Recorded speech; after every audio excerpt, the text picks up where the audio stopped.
Six Flags Magic Mountain, located in Valencia, California, is a park full of amazing roller coasters. Some may be world class, but others aren't. But that cannot take away from their excitement. So this is how I rank my most anticipated roller coasters at Six Flags Magic Mountain. Before we get started with the official list, here are some coasters that just did not make it.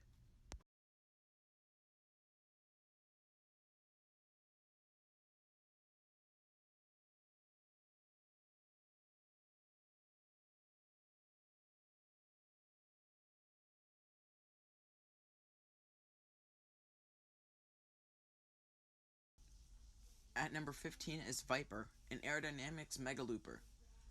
So looking at the stats, they look really good. However, I've heard that Viper gives rough rides every now and then, but I know it got a refurbishment a few years ago, but some still say it's a headbanger.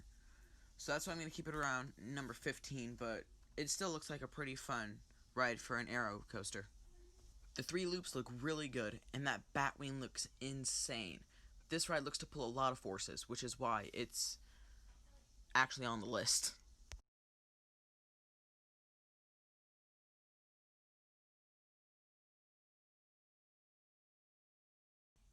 At number 14 is the New Revolution, a Schwarzkopf looping coaster. The only reason this ranks above Viper is because I've heard slightly better things about it.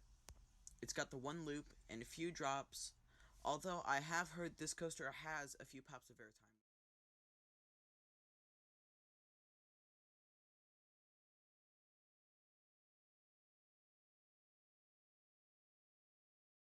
At number 13 is Gold Rusher, an aerodynamics mine train. I love aero mine trains, I always have, and I really can't explain why. But this one looks awesome. You get great views and interactions with the surrounding coasters, and overall, it looks like a great mine train. I love how it uses the terrain, and like I said, it looks like a great ride experience.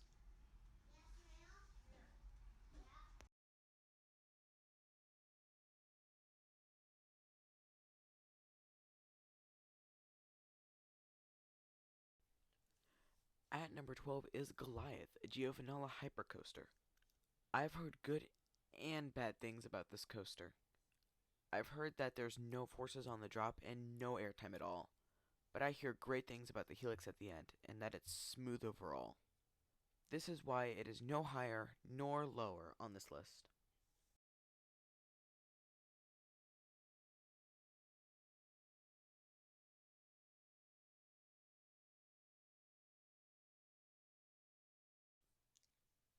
At number 11 is Superman Escape from Krypton, an Intamin Stratocoaster. Although this coaster doesn't look like much, or that it should even be above a Goliath, I've heard great things about the launch and the drop back down. And that alone is why I'm more excited for this than Goliath, because it actually has forces from what I hear. It also just looks to be overall fun for a Stratocoaster. I know it doesn't reach its max height, but it still looks like a lot of fun. And I'm really excited to get on this in a couple years.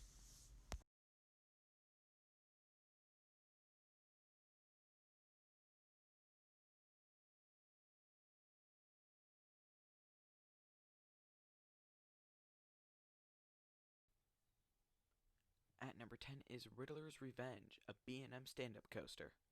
I've heard mixed reviews. I've heard it's unbearably rough, and I've also heard that it's smooth. I think you just have to know how to ride it. And I'm somewhat familiar with it, so I'm actually really looking forward to experiencing the aversions and just the ride in general. It looks like a lot of fun.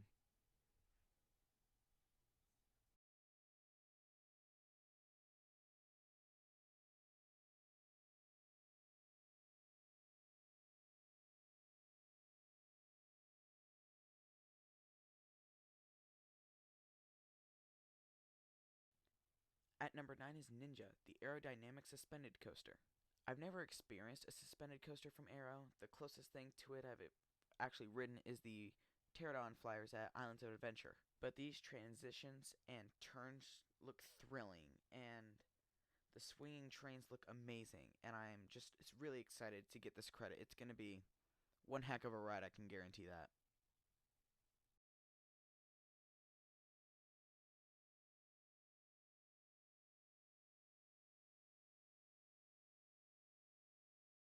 At At number 8 is Full Throttle, a Premier Rise launch coaster. Let me just say, all the launches look incredible. The two forward and the one backward. The loop looks to give amazing hang time, and the airtime hill above the loop looks great too. However, I have heard that the brakes on the final drop take away from the experience. Nevertheless, I'm excited.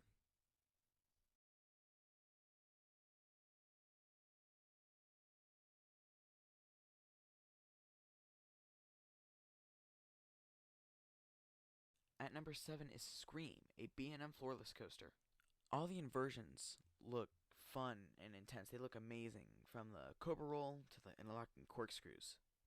The only things I've heard complaints about is the roughness and the setting.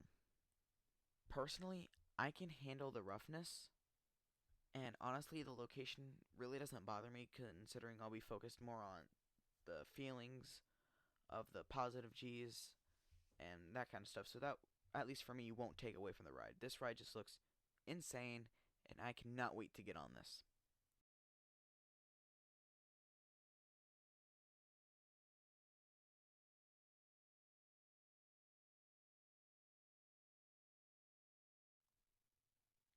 At number 6 is Batman the Ride, a B&M inverted coaster.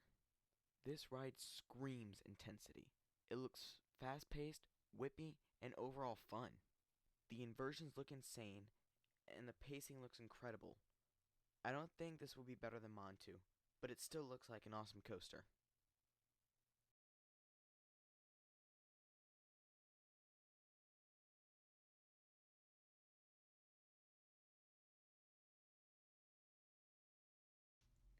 At number 5 is Tatsu, a B&M flying coaster. This overall looks like a really fun and graceful ride, and it looks like you really get that feeling of flight. The height of the ride really adds to that. You just get that feeling of freedom, and that's what I'm really anticipating about this ride. Although I did say it looks graceful, that pretzel loop at the end looks nothing short of intense.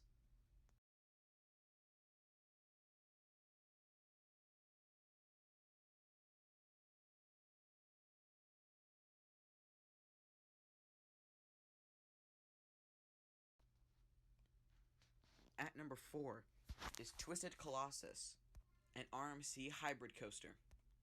This ride just looks insane. The airtime looks phenomenal, especially on that first drop on both sides, and the double down on the green side. Those look amazing, and the high five element looks like a lot of fun. Overall, this ride looks to give the ejector. Furthermore, the two inversions, the zero G roll and the stall, look incredible. And the fact that you can possibly duel another train if it's running the way it's supposed to just adds to the experience. It's going to be awesome.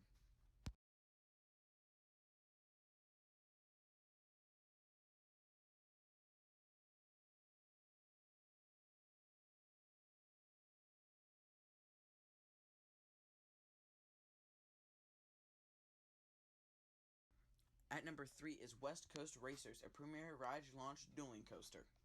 This coaster, from what I've heard, is 100% well rounded. I've heard that the launches are great, the airtime and inversions are fun, and the way the two sides interact is phenomenal. I absolutely love launch coasters, and I'm sure this is one of the best.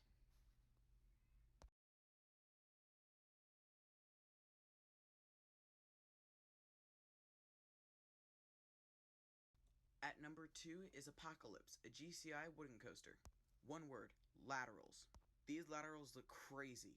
This coaster looks to have everything I love about GCIs, all in one ride. I've heard that it's gotten smoother due to a recent retracking, so I'm confident this will end up in my top 10 favorite coasters.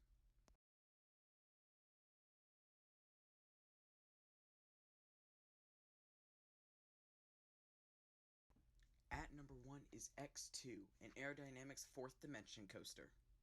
This ride looks like a beast.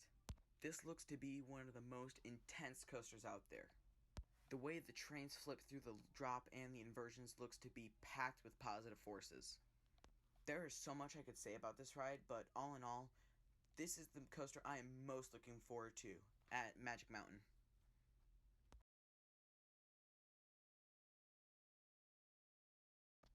Thank you all for watching today's episode. The next video will be part 6, to the layout series.